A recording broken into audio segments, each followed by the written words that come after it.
Okay, so the radio industry, what's that like? Is it a cutthroat industry? Oh my What is gosh, it? yes. Yeah? Yes, it is so cutthroat. Again, especially for women. I don't know if you guys have ever seen the movie Bombshell. No. You haven't. Heard of it, but haven't It's seen more it. it's more focused on females, women in TV. But yeah, radio is super cutthroat. I mean, I worked in obviously small market radio in my hometown, all the way up to major market in Houston and Dallas, Minneapolis, and yeah, you definitely have to fight for your spot. And I think that's why I just kind of I've been out of radio two years, not even, and I just was done because I wasn't that person that would, hurt another person to get my spot. Right. I just focused on talent and working hard and getting there. Work hard, be nice to people. Right. That's another quote. It's a good motto. Yeah. Right. Yeah. Teddy Roosevelt says, speak softly, carry big stick. Quote poster, work hard, be nice to people. Yeah. And that was always like my philosophy. Well, longer I was in it, the worse it got because they started going syndication. So it made that was like less spots for people. Whereas when I first started, syndication really didn't exist. There wasn't, a chance for you to lose your job at a higher rate as it is now. I mean, my goodness, they're replacing you with interns and things like that. So explain syndication. What's syndication?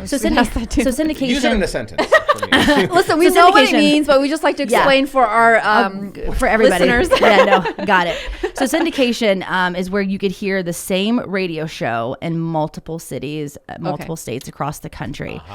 Big ones are like Elvis Duran, Bobby Bones. Bobby Bones, you could hear all over the country with country radio. Yeah.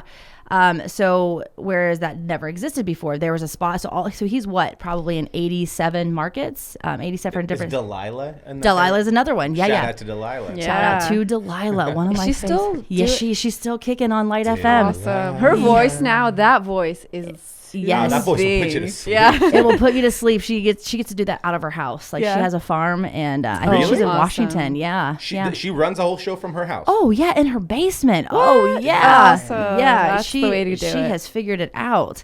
But I think she is out of Seattle. I think. But. So anyway, syndication is where you could just hear it in multiple cities, and Bobby Bones would be the biggest example. I guess the most mainstream person you would know, and Delilah, of course. Whereas before that didn't exist. So the 87 markets, it could be more now, I'm assuming, for Bobby Bones, but it used to be 87 job openings. But within those spots was like 4 openings because you needed a morning show, right? Host, co-host, producer, your stunt guy or whatever you're going to have. And now those jobs don't exist. So as I was, in the industry longer, those jobs just started to diminish. So that means you had to fight for your job more. And then obviously they wanted you to do, you now were on the radio doing a radio show. You were a blogger, a videographer, you were an influencer, you were parking people's cars. You were doing everything. You were doing appearances, charity work. So you had all these multiple titles, which is great.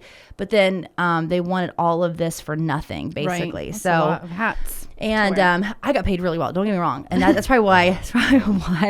I finally just kind of said peace out because they would offer you another role, another position, another city, and it on paper it looked like a promotion, but you really weren't getting that as far as salary goes. Right. Just It's this more market of size. like, publicity for you, really. Yeah, and I wasn't about that, So anyway, yeah. So I think that was kind of the thing. It is cutthroat. It absolutely is cutthroat. A lot of people are okay with doing it just to feed their ego, right? Like that's enough for them. That's enough driver. But when you have a family and you've been in radio for so long and you get to a certain financial threshold, you want to stay in that area, right? You don't want to go down. Yeah. And I felt like that's where it was going. So when I had the opportunity to kind of bounce out and start over, it was definitely a tough decision considering it was like my love and my passion for so long.